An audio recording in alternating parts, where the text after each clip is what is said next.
Hello everyone. तो जो भी स्टूडेंट्स है जो आरपीएफ एसआई एंड कांस्टेबल की तैयारी कर रहे हैं, आई होप कि आपकी जो तैयारी है वो काफी अच्छी चल रही होगी। इसके साथ साथ में आपके काफी डाउट्स रहते हैं जो आप कमेंट करके मुझसे पूछते हैं, तो इस वीडियो के थ्रू मैं ट्राई करूंगी आपके कुछ रिप्लाई देने की जो आपके बाकी स्टूडेंट से भी काफी हेल्पफुल हो सके। जैसे कि किसी ने कमेंट करके पूछा था कि जो 3 बुक्स जो मैंने आपको रिकमेंड की थी करंट पब्लिकेशन की, मैथ्स, रीजनिंग और जीके के लिए, कि क्या ये कांस्टेबल और एसआई के लिए दोनों के लिए हेल्पफुल रहेगी। तो देखिए, ये एसआई की बात करें या कांस्टेबल की हम बात करें तो दोनों का जो एग्जाम का जो सिलेबस है वो सेम ही रहता है।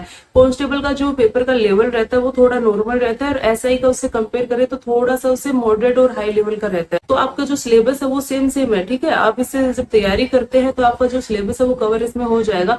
इसके साथ साथ में इसमें आपको जो क्वेश्चन दिए हुए हैं, तो आप कोशिश करना कि पर डे आप मैथ्स और रीजनिंग के 100 क्वेश्चन इसमें लगाने की ट्राई करना। जितने ज्यादा क्वेश्चन आप प्रैक्टिस करोगे उतना ही आपको जो क्वेश्चन का पैटर्न है, किस किस पैटर्न के क्वेश्चन वो बन सकते हैं, वो आपको क्लियर होंगे।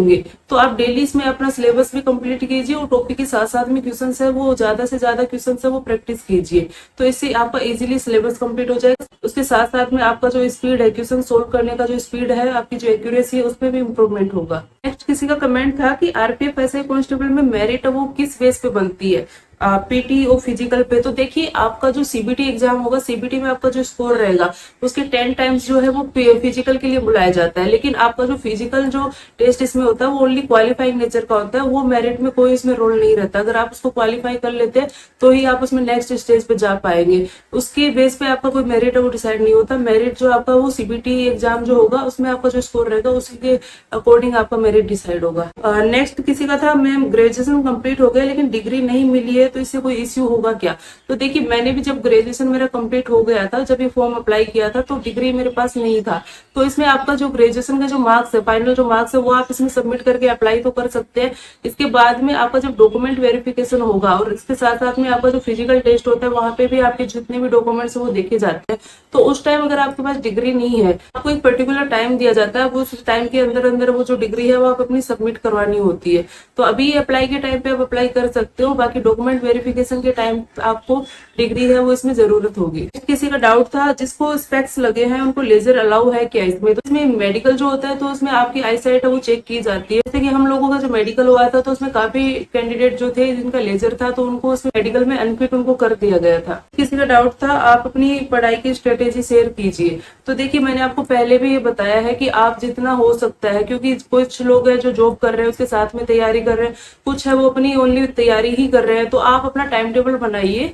वो कुछ जो बिगिनर्स हैं उस हिसाब से अपना टाइम टेबल बनाइए कि आप कितने घंटे पढ़ सकते हैं। मैक्सिमम जितना हो सकता है उतने घंटे आप अपने तैयारी कीजिए, और जितना भी टाइम आप पढ़ते हैं उसमें आपको सीरियस होकर अपनी स्टडी करनी है। ज्यादा से ज्यादा इसमें जो क्वेश्चन है वो प्रैक्टिस करनी है, ताकि आपका जो एग्जाम में जो टाइम रहता है, विद इन टाइम क्वेश्चन है उसमें सोल्व कर पाए। नेगेटिव मार्किंग है उसका ध्यान रखना है आपको कि नेगेटिव मार्किंग आपकी नहीं होनी चाहिए। किसी का डाउट था कि issue date of caste certificate कौन सा डाले, स्टेट या सेंट्रल कास्ट सर्टिफिकेट। तो देखिए, कास्ट सर्टिफिकेट के लिए बहुत ज्यादा डाउट स्टूडेंट्स के आ रहे हैं। तो सेंट्रल लेवल की जॉब है तो इसमें सेंट्रल लेवल का कास्ट सर्टिफिकेट इसमें होना चाहिए। तो आपको मैं यही रिकमेंड करूंगी, अगर आपका ज्यादा पुराना है तो आप अभी नया इसमें बनवा सकते हैं, इसमें ज्यादा टाइम नहीं लगता है, क्योंकि इसमें किसी तरह की आपको कोई टेंशन इसमें नहीं रहेगी। तो सेंट्रल का जो अगर आपके पास कास्ट सर्टिफिकेट है तो उसी का इश्यू डेट आपको इसमें देना है, ठीक है। नेक्स्ट किसी का डाउट था, मुझे बताइए कि 10th की मार्कशीट में कुछ स्पेलिंग मिस्टेक हुआ है, क्या डॉक्यूमेंट वेरिफिकेशन के वक्त दिक्कत होगी, इस बारे में क्या प्रोसेस है। तो देखिए, डॉक्यूमेंट वेरिफिकेशन के टाइम पे आपकी जो 10th की मार्कशीट देखी जाती है वो आपकी जो डीओबी है, डेट ऑफ बर्थ है, वो आपकी वेरीफाई करने के लिए। अगर उसमें किसी तरह की कोई मिस्टेक है, आप अदर जो डॉक्यूमेंट्स आपके आधार कार्ड है ये सब आप दिखा सकते हैं। 12th की जो मार्कशीट है, ग्रेजुएशन की जो आपकी डिग्री है, ये सब आप दिखा सकते हैं, इसमें कोई बड़ी बात नहीं है। बाकी आपकी जो डीओबी है वो वेरीफाई की जाती है 10th की मार्कशीट के साथ में। डाउट था, सीबीएसई बोर्ड से हमने 10th 12th किया है, तो आरपीएफ का फॉर्म फिलअप करते समय जो ऑप्शन आ रहा है तो उसमें कौन सा स्टेट फिल करेंगे, अपने स्टेट का या फिर CBSE board Delhi state fill करेंगे। तो देखिए, आपने जहां से एग्जाम जो क्वालिफाई किया है, जो आपका बोर्ड उसमें लग रहा है, अगर आपका दिल्ली बोर्ड लग रहा है इसमें, तो आप वही डिटेल्स इसमें फिलअप करेंगे, ठीक है। नेक्स्ट किसी का कमेंट था कि आपने कितनी एज में आरपीएफ एग्जाम क्रैक किया था। तो जब मैंने आरपीएफ एग्जाम इसमें अप्लाई किया था उस टाइम मेरी एज जो थी 20 हो रही थी। वो भी मैंने डॉक्यूमेंट्स उसमें मेरी 6 मंथ्स जो एज है वो बढ़ा के इसमें लिखी हुई है, तो इसलिए मैं इसमें अप्लाई भी कर पाई। तो 20 की जो एज थी उस टाइम मैंने ये एग्जाम दिया था, उस टाइम में इसमें सिलेक्ट हुई थी।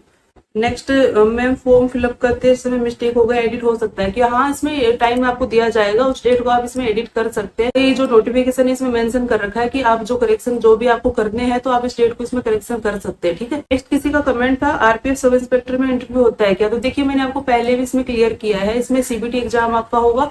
नेक्स्ट अगर उसमें आप क्वालिफाई करते हो, उसका 10 टाइम से वो फिजिकल टेस्ट के लिए बुलाया जाता है, उसमें अगर आप क्वालिफाई करते हो तो आपका मेडिकल होता है, डॉक्यूमेंट वेरिफिकेशन होता है, ये इसका प्रोसेस है। इसमें इंटरव्यू की कहीं भी कोई भी बात इसमें नहीं की गई है, ठीक है। ये कुछ आपके डाउट्स थे जो आपके कॉमन हो सकते हैं, बाकी जो स्टूडेंट्स हैं उनके लिए भी हेल्पफुल हो सकते हैं। तो आई होप कि आपके जो भी डाउट्स थे वो इस वीडियो के थ्रू क्लियर हुए होंगे। बाकी जब भी मुझे नेक्स्ट टाइम मिलता है, हम आपके कमेंट्स का रिप्लाई देने की जरूर कोशिश करूंगी। और आप अपनी जो तैयारी है उसमें फोकस कीजिए, ज्यादा से ज्यादा अपनी मेहनत कीजिए। आपका जो ड्रीम था, आप काफी टाइम से इस वैकेंसी का वेट कर रहे थे, तो आपका जो ड्रीम था, आई होप आपका ये ड्रीम कंप्लीट हो और आप रेलवे में जो आपका सपना था जॉब करने का, वो सपना है आपका जल्दी कंप्लीट हो।